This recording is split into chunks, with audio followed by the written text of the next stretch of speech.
Bonjour à tous. Merci d'être présents aujourd'hui pour ce Digital Confab sur le marché photonique japonais et quelles sont les opportunités en 2024.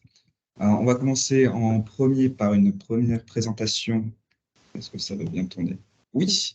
Première présentation donc, par mademoiselle Ophélie, juste à côté de moi, sur la CCI, ainsi qu'une rapide présentation, rapide, dans des grands mots, du marché japonais, ainsi qu'une introduction aux business manners importantes dans justement la culture japonaise et comment faire les affaires au Japon. Suite à cela, je vous présenterai donc la mission Japon, Corée du Sud et Singapour, ainsi qu'un focus particulier sur le prochain salon que nous pensons important dans le domaine de la photonique, qui est Optics and Photonics International Exhibition 2024.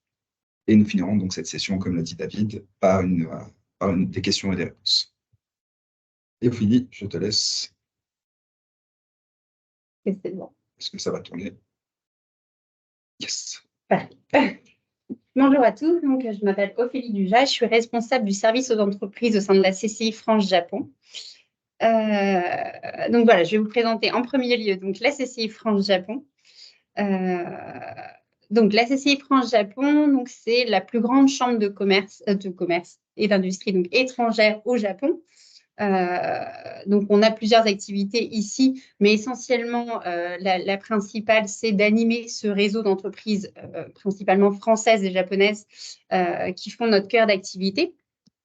Donc, je vous détaillerai voilà, par la suite quelque peu les missions qu'on est amené à réaliser au quotidien.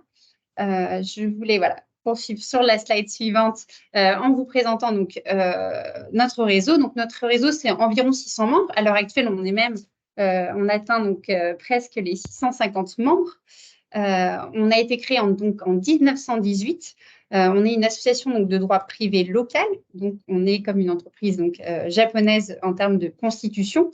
On organise donc plus de 100 événements par an et on a 4 bureaux donc, distincts donc, au travers du Japon.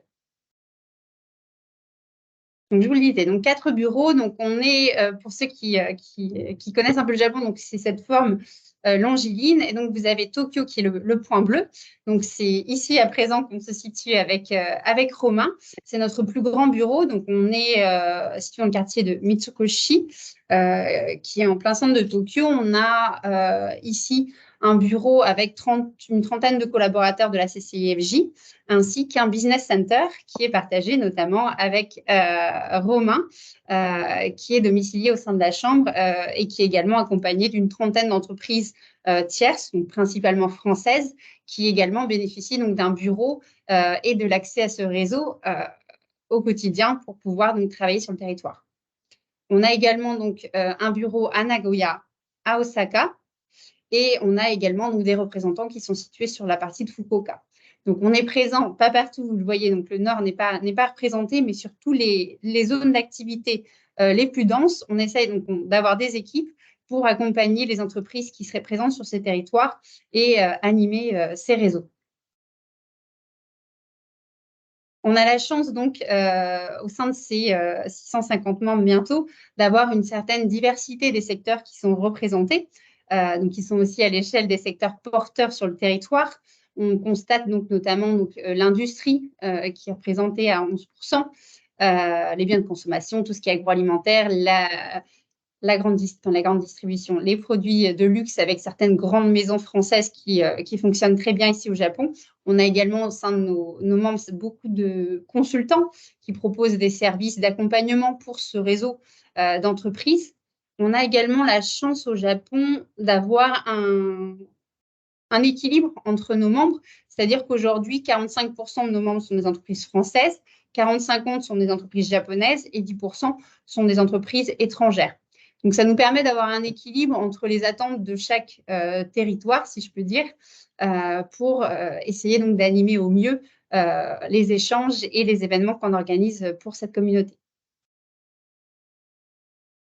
Donc, je vous le disais, donc la CCI intervient à plusieurs niveaux. On a 3 services qui sont proposés aux entreprises françaises et japonaises généralement. Donc, c'est donc le premier auquel je fais partie, donc le service aux entreprises. qui est dissocié donc, en 3 pans. Donc, le service aux entreprises, avant tout, c'est aider les sociétés françaises qui veulent s'installer sur le territoire japonais, donc à avoir soit leur premier courant d'affaires, soit à développer leur activité. On a également lancé ce qu'on appelle le sens inverse, aider les entreprises japonaises à s'exporter vers le marché français. On a cette activité également donc, de business center, donc d'accueillir des sociétés françaises dans nos bureaux et au sein de nos réseaux pour les accompagner dans leur développement. Et on a également une activité sur du B2C avec une marque Bonjour France que nous avons créée il y a quelques années et qui nous permet de faire valoir les produits français. On a également donc, une grosse activité sur le service événementiel. Donc, on organise plus de 100 événements par an. Sur la fin d'année, on est très chargé. On organise notamment 2 événements qui sont phares au sein de la Chambre, c'est-à-dire un gala, donc sur la partie festive où en général, on a plus de 800 participants qui participent à ce gala. Donc, c'est un événement assez glamour dont les Japonais sont très friands. Et on a un événement le 28 novembre qui est plus sectoriel, professionnel, si je peux dire, qui est un Business Leader Forum sur la thématique de l'innovation et qui réunit aussi en général entre 700 et 800 personnes avec des grands speakers qui viennent intervenir sur certains sujets d'actualité et de développement. Et cette dernière activité, donc le service aux membres, donc l'accompagnement de nos membres avec des services tels que la communication, la formation ou le recrutement qui leur sont proposés. Donc, pour vous présenter donc, en quelques mots donc, le marché japonais, donc c'est certaines informations que je vous présente, notamment ce qu'on peut retenir pour ce qui est donc, des données macro du Japon. Le Japon, c'est presque 126 millions d'habitants, donc c'est 2 fois plus que la France, sur un territoire beaucoup plus contraint, je dirais, puisqu'il faut savoir, c'est que le Japon, il est occupé par 70% de montagnes, donc ça nous laisse très peu de terres exploitables, donc on a une forte urbanisation des territoires et on a à peu près 12% de terres exploitables au niveau agricole, ce qui implique également une forte dépendance du Japon pour tout ce qui est importation de matières premières et également alimentaires. Bien entendu, donc vous aurez accès à ces informations, mais pour partager donc, des informations qui pourraient vous intéresser, donc on le voit ici, donc les exportations françaises sont à hauteur de 6,5 milliards d'euros. Elles sont en augmentation chaque année, hormis donc période Covid. Pourquoi? Notamment grâce à ce qu'on appelle l'APE, qui a été donc un accord qui est passé entre l'Europe et le Japon, qui nous a permis donc de voir quasiment réduire, voire supprimer la plupart des taxes sur l'entrée du territoire japonais. Donc, ça a beaucoup aidé les exportations françaises. On peut retenir également que 450 entreprises françaises sont implantées sur le territoire. Donc, voilà, pour cette slide, ce que je peux vous partager. Le Japon, les points essentiels qu'on peut retenir, c'est donc le Japon est toujours et encore la 3e puissance économique mondiale, avec un PIB donc, qui donc suit les États-Unis et la Chine. On est le premier créancier international, résilience face à la crise du Covid. En effet, ça s'explique, parce que le Japon a toujours fonctionné d'une certaine manière en autarcie, donc on a été quand même peu impacté par la crise Covid, ou en tout cas moins que la France. On peut retenir également qu'au Japon, on a un pouvoir d'achat qui est très élevé. Donc, le salaire moyen au Japon est de l'ordre de 2 500 €. Et le chômage est quasiment inexistant. Les facteurs de croissance, donc c'est l'innovation. On a toujours eu un fort pourcentage donc, des ressources qui sont investies sur des projets d'innovation. On a une consommation et des exportations qui sont toujours à la hausse. Donc, on exporte énormément vers les autres pays d'Asie, ici au Japon. Et on a donc différents plans de relance qui ont été activés ces dernières années pour relancer notamment l'emploi et la transition digitale et écologique, qui sont également 2 activités qui sont un peu en retard ici sur le territoire. Les faiblesses, on les connaît tous. Donc, le Japon s'illustre par le fait que c'est l'un des pays où on a le plus de personnes âgées. Aujourd'hui, c'est quasiment 30% des habitants qui ont plus de 65 ans. Et donc, pour 2040, on atteindrait donc les 35%. Donc, ce qui est énorme. Et on a aussi donc cette problématique de déclin démographique, c'est-à-dire qu'on n'a pas assez de naissances au Japon. Et je crois que sur 2022, on a perdu 800 000 habitants. C'est ça. Donc, c'est assez criant des deux côtés. Donc, perte au niveau des jeunes et de plus en plus de personnes âgées. Voilà, nécessairement, la société doit s'adapter et des choses sont en train de se passer à différents niveaux, différents secteurs d'activité. On peut retenir également que le marché des PME au Japon, des PME françaises au Japon est assez porteur. Donc, on a plus de 11 000 exportateurs français qui exportent vers le Japon, dont 77% sont des PME. Ce qui est intéressant, c'est de voir voilà, que donc en termes de valeur, on est moindre que les grandes entreprises, mais toutes les PME ont une place, entre guillemets, à se faire sur ce marché, peu importe les secteurs d'activité. Alors, le Japon, un marché de référence. Donc, c'est un marché donc, rémunérateur. Pourquoi? Donc, voilà, peu de barrières majeures à l'entrée, nécessairement donc, par rapport à cette APE qui a été donc qui est entrée en vigueur en 2019, donc c'est tout récent. On constate également donc une rentabilité et des marges importantes une fois que l'activité est lancée, donc qui permettent d'amortir les coûts d'entrée. On le verra tout à l'heure, ça nécessite quand même donc d'investir fortement sur le marché lorsqu'on souhaite se faire une place sur ce dit marché. D'autre part, donc, l'exigence de qualité qui est due sur le marché japonais. En effet, les Japonais sont très rigoureux à tous les aspects de leur vie, et y compris en affaires, et ils attendent le même sérieux des entreprises étrangères qui souhaitent se faire une place sur ce marché. Donc, bien souvent, c'est un exercice, je ne dirais pas périlleux, mais en tout cas un exercice très sérieux pour les entreprises étrangères qui viennent ici au Japon et doivent respecter donc certains standards de qualité, de suivi qui sont essentiels sur le territoire. Et on dit souvent que si vous arrivez à vous installer au Japon, en principe, vous devriez être en capacité de vous installer sur d'autres marchés asiatiques, car voilà, de par notamment les exigences de qualité des Japonais et les problématiques d'accès que l'on verra un peu plus tard sur ce marché. Je vous propose voilà, de regarder quelques secteurs qui pourraient vous intéresser. C'est vraiment très général comme information. Si vous êtes intéressé par d'obtenir des informations très précises, donc la CCI France-Japon est partenaire de Business France sur le territoire et il nous fournit certainement d'informations chiffrées et détaillées sur certains secteurs d'activité. Donc, on pourrait tout à fait demander des compléments d'informations pour vous accompagner dans votre développement. Donc, par exemple, sur la partie transport et mobilité, donc, on peut faire voilà, une brève présentation sur la partie automobile, maritime, aéronautique et ferroviaire, qui dans tous les cas sont des secteurs extrêmement porteurs.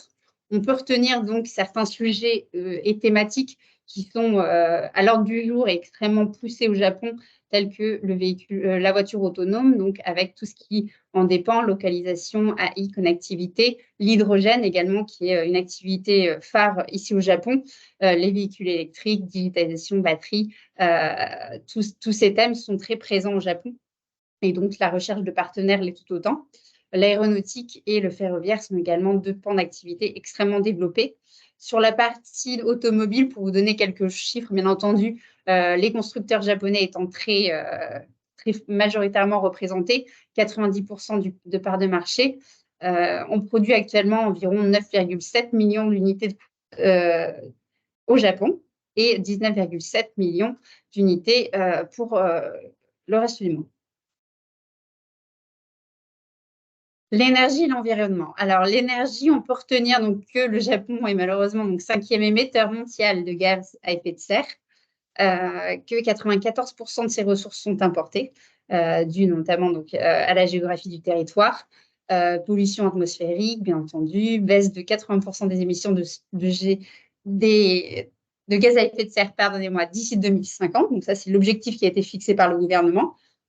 À l'heure actuelle, même malgré la problématique de 2011, il n'est pas prévu donc d'arrêter le nucléaire. Cependant, donc, il est prévu donc d'augmenter la part d'énergie renouvelable dans le bouquet énergétique japonais.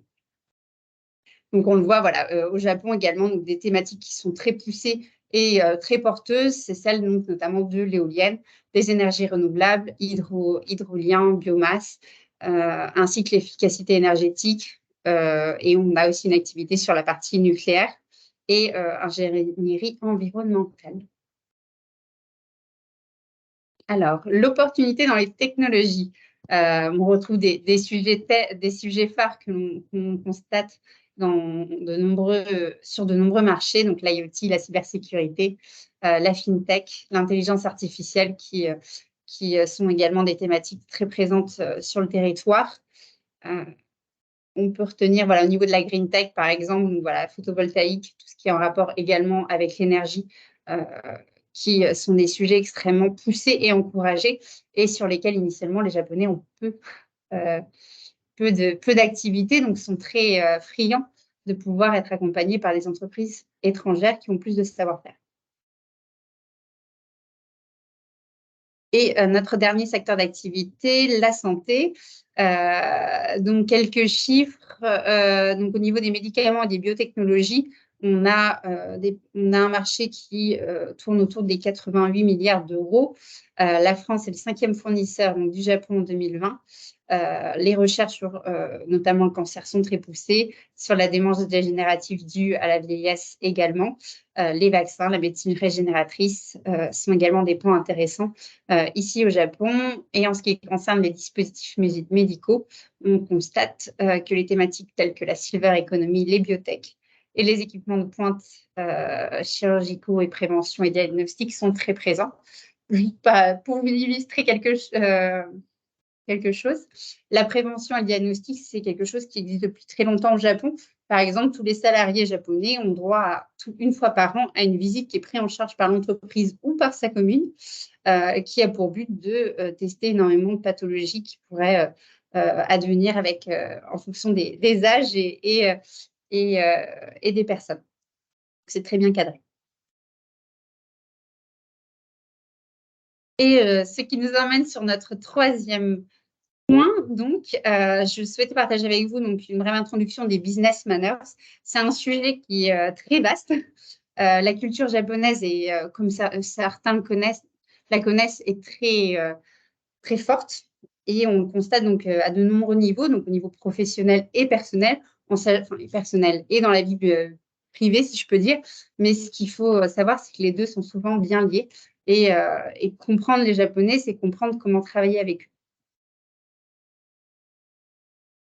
Voilà, je souhaitais vous présenter quelques thèmes forts qui peuvent justement vous permettre de comprendre la mentalité japonaise et vous permettre donc de déchiffrer les clés de compréhension et de langage pour travailler au mieux avec eux. Donc, par exemple, c'est moi. La théorie de la spécificité, c'est avant tout un sentiment très japonais qui consiste à penser qu'ils sont différents, qu'ils sont uniques. Et ce sentiment, en fait, il existe. Pourquoi? Parce que avant tout, on a un esprit d'insularité. Ici, donc, les Japonais ont un esprit d'insularité très développé de par leur histoire, de par leur géographie. Ils n'ont pas hésité à se fermer au monde dans leur histoire à plusieurs reprises. Donc, ils ont par conséquent un esprit collectiviste, communautaire très poussé. Donc,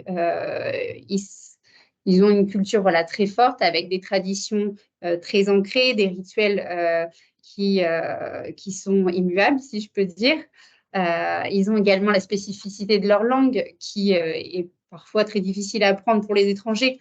Donc, en fait, tout ça fait qu'ils ont ce sentiment d'être un peu unique et différent et que, a fortiori, tout ce qui est étranger, tous les étrangers ne peuvent pas les comprendre et n'étant pas né japonais, on ne pourra jamais devenir japonais.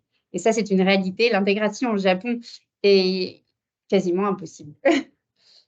Voilà. On constate également sur un autre concept, ce qu'on appelle Soto et Uchi. Soto, ça veut dire extérieur et Uchi, ça veut dire intérieur. Là encore, c'est des concepts qui sont immuables à la culture japonaise, pour dire en fait que ce qui est intérieur, donc ce qui est pur, entre guillemets, c'est le Japon. Et ce qui l'est moins, donc ce qui est extérieur, c'est le côté impur, c'est notamment l'étranger. Et cela, par exemple, vous le voyez sur des choses anodines de la vie du quotidien. Quand vous rentrez dans une maison japonaise, vous laissez vos affaires, vos chaussures de ville dans un espace et vous portez donc soit des chaussons, soit pieds nus, mais vous ne mélangez pas les deux espaces. Il y a cette dichotomie entre ce qui est propre et impropre, ou ce qui est familier et différent. Et donc, en fait, inconsciemment, les Japonais considèrent toujours l'étranger comme différent et ont toujours une appréhension par rapport à eux. Et voilà, c'est quelque chose qui est inné, si je peux dire. Justement, voilà, certaines valeurs différentielles que l'on peut retenir entre la France et le Japon. Donc, j'aurais tendance à dire qu'en France, on est de plus en plus individualiste. Tandis qu'au Japon, on est sur une société qui est très collectiviste. On valorise le groupe avant tout, on travaille pour la collectivité et en général, on décourage les prises de parole individuelles, si je peux dire, ou les actes individuels. Voilà. Il y a une expression qui dit au Japon, voilà, s'il y a un clou qui dépasse, on tape dessus pour qu'il rentre dans le rang. Voilà, il faut que tout le monde soit homogène, tout le monde agisse pour l'intérêt commun. C'est très, très fort au Japon. Également, donc en France, on est plutôt franc dans nos discours. Le Japon valorise principalement l'harmonie, c'est-à-dire que les Japonais détestent le conflit. Et ils ne vont pas rentrer dans des discussions qui peuvent mettre à mal leur partenaire. Donc, ils vont préférer voilà, éviter les sujets qui fâchent. On le voit notamment leur manière de dire oui ou de dire non, notamment quand ils ne savent pas dire non. Les Japonais ne savent pas dire non. En général, donc, vous le verrez dans vos rendez-vous d'affaires, quand un Japonais ne répond pas directement oui ou commence à gagner du temps, à tourner la réponse, c'est qu'en général, il y a quelque chose qui le dérange, mais il ne veut pas vous le dire parce qu'il veut pas, il valorise l'harmonie et il ne rentrera pas sur un sujet qui peut fâcher, entre guillemets.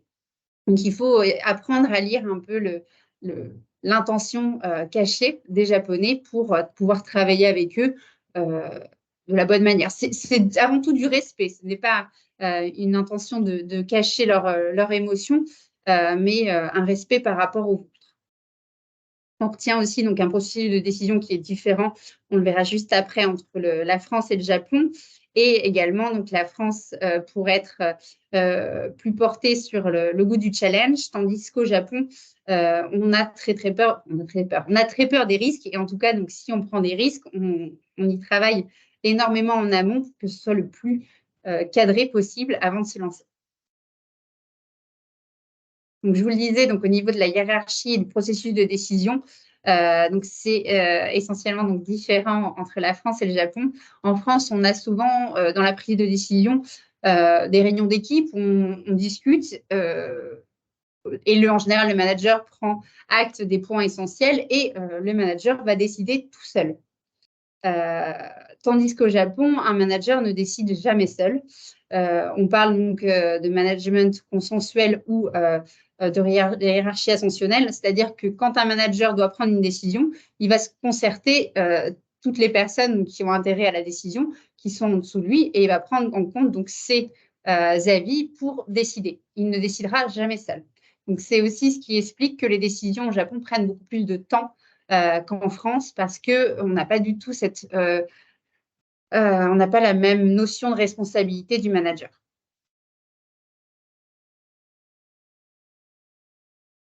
Un point essentiel aussi à savoir sur la culture japonaise, c'est qu'on parle donc de société verticale, ce qu'on appelle tate shakai. En principe, donc plus on est âgé, plus on est au-dessus de son cadet, logiquement, et donc plus on a de responsabilités et plus on est à des postes importants. Donc bien souvent, voilà, en fonction de votre rang, vous avez donc des règles et des responsabilités qui sont associées. Bien souvent, vous le voyez au niveau des entreprises et au niveau donc, de la vie privée, les plus âgés sont ceux qui dirigent les entreprises et au niveau des gouvernements également. Les plus âgés sont, comme on les appelle ici, les senpai, et les plus jeunes, les kourai.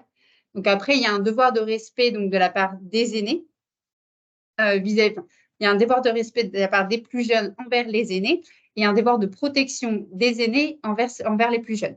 Donc après, voilà, il y a un jeu entre les deux, si je peux dire, mais on constate que voilà, cet ordre hiérarchique est présent à tous les niveaux, notamment par exemple dans la famille, l'aîné protège son cadet.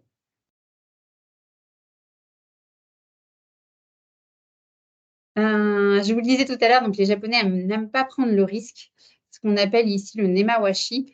Ça s'explique pourquoi? Parce que le Japon est régulièrement soumis à des catastrophes climatiques de plus ou moins grande envergure. Et donc, ils ont dû anticiper énormément de choses pour faire en sorte que ça se passe bien si une catastrophe arrivait. Et donc, cette manière de penser se retrouve également au niveau de l'entreprise. Pourquoi? Parce que également, quand une entreprise lance un projet, avant de pouvoir lancer le projet, avant de pouvoir prendre une décision, comme je vous disais, il y a un long process qui va intervenir. Et donc, souvent, c'est consulter chaque partie prenante à une décision ou à un projet pour valider que tous les aspects sont bien établis avant de pouvoir valider le projet et le lancer. Donc, ça prend là aussi énormément de temps. Cependant, l'avantage que ça a, c'est qu'une fois qu'un Japonais va vous dire oui, en général, il a déjà anticipé tout le schéma de réalisation et donc, à partir du moment où vous dit oui, il est capable de dérouler très vite sur l'application du projet. Et donc, ça, voilà, ça a aussi ses avantages. Une fois que c'est lancé, c'est qu'en général, tout va bien se passer derrière. Et donc, ma dernière slide, pour vous dire, donc voilà, comme je vous disais, c'est très, très vaste, les business manners au Japon.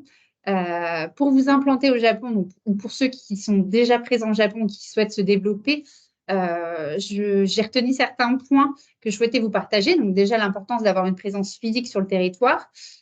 Pourquoi? Parce que ça montre votre engagement auprès des Japonais. Donc ça, c'est essentiel pour eux. Je pense que Alpha RLH l'a bien saisi en mandatant Romain depuis quelques années ici pour vous représenter. Donc voilà, c'est important de pouvoir parler à quelqu'un qui est ici, qui est sur les mêmes horaires. C'est un élément essentiel pour un développement. Il faut également donc, pouvoir donc, choisir, ça c'est au cas par cas, donc sa forme d'implantation, c'est-à-dire sa structure juridique donc, ici au Japon. Donc là, vous pouvez être accompagné par des experts juridiques en fonction de vos besoins. Si vous le souhaitez, on pourrait vous mettre en relation. Un point donc, qui est essentiel, trouver des partenaires locaux. C'est très important d'avoir un partenaire japonais pour se lancer sur le marché. Un premier, pourquoi? Parce que en général, c'est un soutien très fort, c'est une référence auprès des autres partenaires ou des autres clients que vous serez amené à voir par la suite. Donc, il en suffit d'un qui vous fasse confiance et qui vous aide pour pouvoir vraiment lancer cette machine et c'est extrêmement important. Donc, étudier la concurrence également. Le Japon est un marché quelque peu fermé sur certains aspects, notamment plutôt sur les aspects culturels. Un Japonais préférera, entre guillemets, toujours travailler avec un Japonais, sauf si l'entreprise étrangère lui propose un service différenciant auquel il a besoin. Donc, voilà, soit avoir conscience de la spécificité du secteur dans lequel vous arrivez. Être un exportateur confirmé. Également, voilà, le marché japonais est un marché exigeant. Être capable de surmonter la barrière de la langue qui est très présente au Japon. Donc, très peu de Japonais ou trop mal, malheureusement, parlent anglais. Donc, l'intérêt d'avoir quelqu'un qui parle japonais pour vous représenter une fois que vous êtes un minimum développé ici sur le territoire. Disposer de moyens financiers suffisants pour vous lancer. Avoir des moyens humains nécessaires pour assurer le suivi. Donc, la qualité du suivi est essentielle ici au Japon. Posséder un avantage compétitif, on l'a vu, et faire preuve de professionnalisme dans la relation, la réactivité, la ponctualité, ne jamais être en retard au Japon, précision, support technique, adapté, etc. Donc, voilà, c'est plein de points que je serais ravie de voir avec chacun de vous si vous le souhaitez à l'occasion, mais voilà, il faut avoir conscience de ces spécificités et de l'exigence du marché japonais avant de s'y lancer. Et voilà pour moi. Merci à tous. Merci beaucoup, Ophélie. Je vais maintenant passer à la présentation donc de, si elle veut bien. Ah. Yes. Yes, parfait. La présentation donc, de Alpha RH, en particulier la mienne. Donc, je reviens un peu sur les points que j'avais précisés au tout début dans le programme. Je vais donc commencer par une présentation sur ce que je fais au Japon, ma présence en Asie, ainsi que les marchés, les différents types de marchés, ma mission et un focus plus précis sur le salon OPIE 2024 et notre offre d'accompagnement pour ce salon. Tout d'abord, notre présence en Asie. Cela fait maintenant plus de 11 ans que nous avons une représentation en Asie, plus particulièrement en Chine, de par notre délégué sur place, Balthazar Boyer, à Wuhan. Et depuis maintenant un peu plus d'1 an et demi, au Japon, ainsi que pour la Corée du Sud et Singapour. Je suis moi-même basé, donc localisé, comme dit précédemment par Ophélie, dans les locaux de la CCI France-Japon à Tokyo, depuis maintenant mars 2022.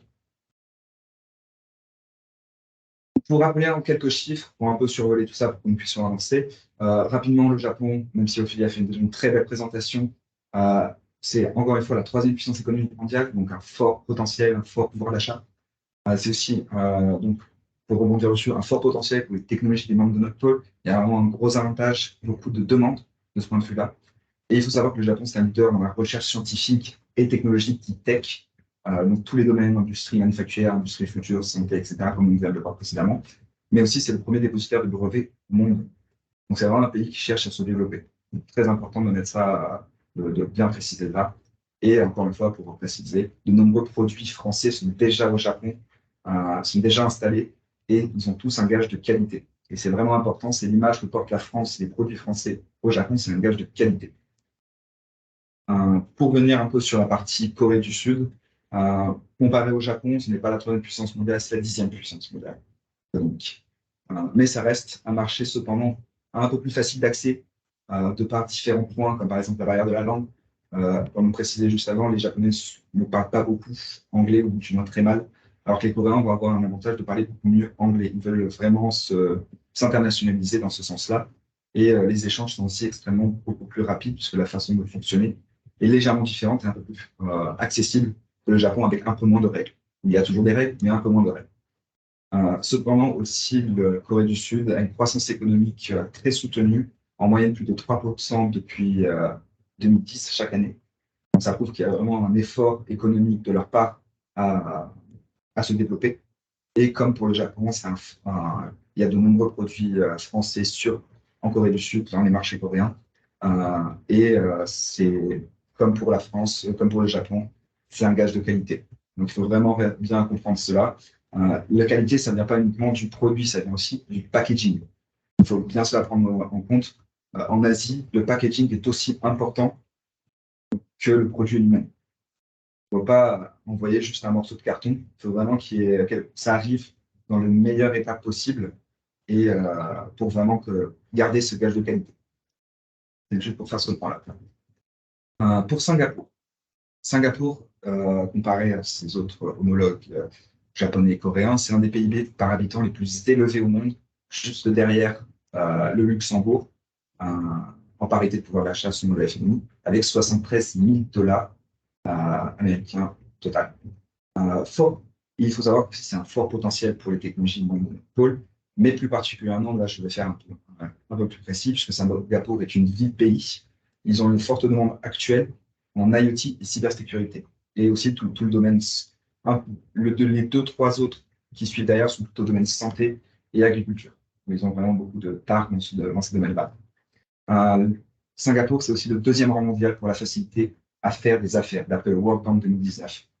Singapour est une ville en constante expansion, en constante envie de s'internationaliser et de l'être le mieux possible. De par le fait aussi que c'est le 2e hub logistique mondial. Un tiers des flux commerciaux de l'ASEAN, d'ailleurs toute l'Asie du Sud-Est majoritairement, passe par Singapour. Donc c'est vraiment, ça peut être votre point d'entrée pour le reste de l'Asie. C'est aussi quelque chose à prendre en compte. En fait, vendre à Singapour, s'installer à Singapour, c'est s'installer dans l'ASEAN. Il faut bien prendre ça en compte. Pour revenir un peu sur les spécificités du marché en Asie, très rapidement, le point problématique, on va dire principal, ça reste quand même l'éloignement géographique. Avec par exemple au Japon, actuellement, 7 heures de décalage horaire, bientôt 8 heures. Pour la Corée du Sud, pareil. Singapour, pareil. C'est très loin. Difficile de faire des affaires, de se trouver sur la même time zone pour pouvoir discuter facilement. D'où le besoin nécessaire justement d'avoir un représentant local, ou du moins une aide support local pour justement avancer dans toutes ces démarches. Pour expliquer, c'est aussi une différence culturelle liée à la culture du business, comment c'est fait. Comme expliqué par Ophélie, il y a énormément de règles précises et bien cadrées qui font que si on sort un peu de là, même si nous sommes étrangers, ils ne s'attendent pas à ce qu'on connaisse par cœur toutes ces règles. Ils attendent quand même, si on vient avec cette valeur ajoutée de connaître ces règles, de marquer des points positifs pour les Japonais ou pour les Asiatiques en général, sans vouloir faire de mauvais jeu de mots, que ce soit les Coréens et les Singapouriens. Connaître ces différences culturelles, ces points, et permettra de se différencier par rapport à un concurrent. Cependant, le marché japonais et le marché coréen ont une petite spécificité que le Singapour n'a pas. Ce sont des marchés extrêmement conservateurs et nationalistes. Si le produit existe au Japon par un Japonais, même s'il est un peu plus cher, le Japon prendra le japonais. C'est pour ça qu'il faut vraiment venir avec une valeur ajoutée, comme tu le précisais précédemment, avec une valeur ajoutée, que ce soit un prix qui dépasse toute la concurrence ou un prix, ou pas forcément le prix, mais un produit spécifique qui vraiment n'existe pas sur le marché japonais. Donc, il faut faire bien attention à la valeur ajoutée qu'on va apporter sur le marché et bien arriver avec un plan bien établi. Et comme précisé précédemment, c'est un investissement financier. Le Japon, la Corée du Sud, Singapour, c'est loin, mais ça demande beaucoup d'investissement financier pour être bien sûr de pouvoir arriver au bout. C'est très long. Pour donner un exemple du Japon, ça prend entre 6 mois et 2 ans pour commencer à faire affaire. C'est très long. Et donc, il ne faut pas juste se dire, c'est comme en Europe ou en France, en quelques semaines ou 1 mois, 2 mois, on peut commencer à conclure des affaires. Non, du tout. Le Japon, encore une fois, c'est très hiérarchique, très pyramidal comme décision. Et donc, ça prend énormément de temps. Donc, bien faire attention à ces points-là.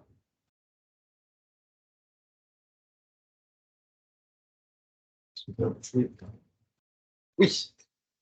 Donc, moi, qui suis-je? Donc, je suis Romain Martini, délégué à affaires basé à Tokyo, votre représentant pour la mission Japon, Corée du Sud, Singapour.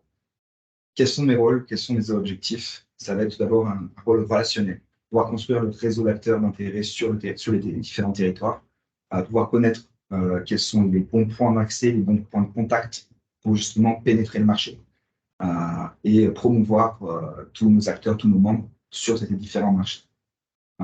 Bien sûr, d'un point de vue business, c'est évidemment faciliter votre export, faciliter encore une fois, votre percée sur ce marché qui est très compliqué, demande du temps et la compréhension, et vous aider à vous développer dans ce projet. Et bien sûr, avec une autre partie qui est cette fois-ci visibilité, par exemple sur différents salons ou forums, pouvoir justement venir en tant que visiteur ou en tant que représentant local avec un stand pour vous représenter vos produits, représenter vos services. Donc c'est important, encore une fois, d'avoir cette marque locale pour vraiment se faire connaître par les populations locales, par le marché local. Donc maintenant, arrivons sur le focus que nous voulions faire, qui est Optics and Photonics Internationalization 2024, plus communément appelé plus simplement OPI 24. OPI 24, pour rentrer un peu plus dans les détails, c'est un salon qui va se dérouler du 24 au 26 avril 2024 à Yokohama, juste en dessous de Tokyo. C'est environ 9500 visiteurs en 2022 et 13 500 visiteurs en 2023. C'est une belle croissance après Covid. On retombe sur des chiffres qui étaient la norme avant Covid. Donc, ça prouve que les gens commencent à revenir dans les salons, à revisiter, à essayer de revenir sur le marché. C'est un salon qui est assez particulier, qui est sur 7 thématiques principales, qui vont être le laser, les lentilles, le positioning, space and astronomical, optics, sensor and imaging, light source and optical devices, optical communication and application. Donc, c'est 7 grands thèmes qui seront sur ce salon. Et pourquoi ce salon est extrêmement important pour le marché japonais en photonique et en optique? C'est le seul salon photonique et optique qui, à la fois au bout des industriels, des laboratoires de recherche et des universitaires, donc les acteurs académiques. Il existe d'autres salons, comme par exemple Photonics, qui, lui, n'est seulement focalisé que sur l'industrie. Donc c'est pour ça qu'il est important de bien connaître ces salons, les différentes personnes ou les différents acteurs qui vont venir sur ces salons pour savoir, pour bien prospecter, pour bien connaître. Donc, c'est pour ça que nous, aujourd'hui, nous faisons au pied 24 et, en tant que représentation et en tant qu'offre pour vous aider à vous développer sur le marché japonais. Tout d'abord, pourquoi se faire accompagner? Comme expliqué précédemment, c'est du fait d'un problème de moyens. Des fois, il est compliqué de devoir se déplacer jusqu'à l'autre bout du monde pour un salon qui va durer quelques jours, peut-être en faisant des recherches après, des visites avec d'autres prospects sur place, mais c'est quand même une dynamique de temps, de moyens et d'argent qui prend beaucoup de temps, qui demande beaucoup d'argent, qui demande vraiment un déplacement particulier. Et donc, c'est pour ça que avoir un représentant local vous permettrait justement de skipper, de pouvoir passer au-delà de toutes ces contraintes. Nos offres. Nous avons 2 offres actuellement que nous allons proposer pour au pied 24. La première offre est une offre, ce que nous appelons d'accompagnement, où nous allons avoir un stand. Cet accompagnement, donc, c'est avec toute l'installation du stand, présentation des services et des produits de nos membres en participant à cette mission, avec une prise de contact et possibilité d'échanges plus poussés sur un stand, et des rendez-vous B2B et des leads pendant toute la durée du salon. Et nous avons une autre représentation qui va être aussi une représentation commerciale, donc en tant que visiteur, uniquement en tant que visiteur, pas de stand, pas de démonstration de produits ou énormément de plaquettes de produits à pouvoir donner à des personnes physiques au Japon. Mais cependant, ce sera toujours une prise de contact et représentation des entreprises et de leurs produits et leurs services, avec des rendez-vous B2B et des leads. Cependant, ce seront des rendez-vous un peu plus difficiles puisque ce sera sur les stands même des différents acteurs et n'ont pas forcément tous un endroit pour justement faire ces réunions, ces discussions. Donc, avoir son propre stand, c'est quand même mieux de pouvoir justement encadrer tout ça et pouvoir discuter plus facilement futures relations. Et évidemment, tout ça vient avec une coordination du projet avant, pendant et après le salon et une communication totale sur notre site internet et nos différents réseaux, LinkedIn, Twitter, YouTube, ça dépendra. Tout est discutable, tout est pris en compte pour justement faire la meilleure communication possible. Nos 2 offres. Donc, la première offre d'accompagnement en tant que stand. Prix de facturation pour FRH, un adhérent sur nos offres. Si nous n'avons qu'un seul adhérent pour un stand, ce sera 4 500. Plus il y aura d'adhérents, moins ça coûtera cher. Si nous avons 2 adhérents, ce sera 3 000 et 3 adhérents et plus, ce ne sera que 2 000, ce qui coupe plus de la moitié par rapport au prix d'un adhérent. Pour une note de représentation, puisque ce n'est que en tant que visiteur et non pas en tant qu'exhibiteur, responsable de stand, bien sûr, le prix sera bien moindre, mais comme pour l'accompagnement, il y aura un prix dégressif dépendant du nombre de membres participant à cette mission. Donc, allant de 1 membre à 1 600, 2 membres à 300 et 3 membres et plus à seulement 1 000 €. Attention cependant à bien faire attention, c'est que cette offre ne comprend pas à la fois les frais de vol et plus, c'est-à-dire logement, déplacement pour les membres si vous souhaitez venir. Là, c'est uniquement les frais d'organisation et de réalisation. Ça ne prend pas en compte votre venue. Ce serait pour mettre bien ça au clair. Et une date limite au 15 novembre pour spécifiquement l'offre d'accompagnement, puisque pour pouvoir réserver un stand, il faut le faire courant début décembre maximum. Donc, il nous faudra impérativement avoir ces réponses avant novembre pour pouvoir lancer. Le déroulé de la prestation, quels que soient les 2 accompagnements, les deux offres, ça commencera tout d'abord par des meetings one-to-one avec une compréhension des besoins et une discussion, avec un remise du bon engagement suite à ces discussions, la tenue du salon, la visite, les prises de contact et la visibilité, et par la suite, donc les entretiens feedback, le retour avec des comptes rendus écrits et le débriefing total de tout ce qui s'est passé sur le salon. Merci de m'avoir écouté. Donc, vous avez ici les 2 contacts pour la mission Japon pour Ephesus Singapour, qui fait moi-même en tant que délégué Japon plus précisément aujourd'hui, et Isabelle Tonenapeko, directrice Europe internationale, pour plus de discussions si le décalage horaire ne nous permet pas. Merci beaucoup.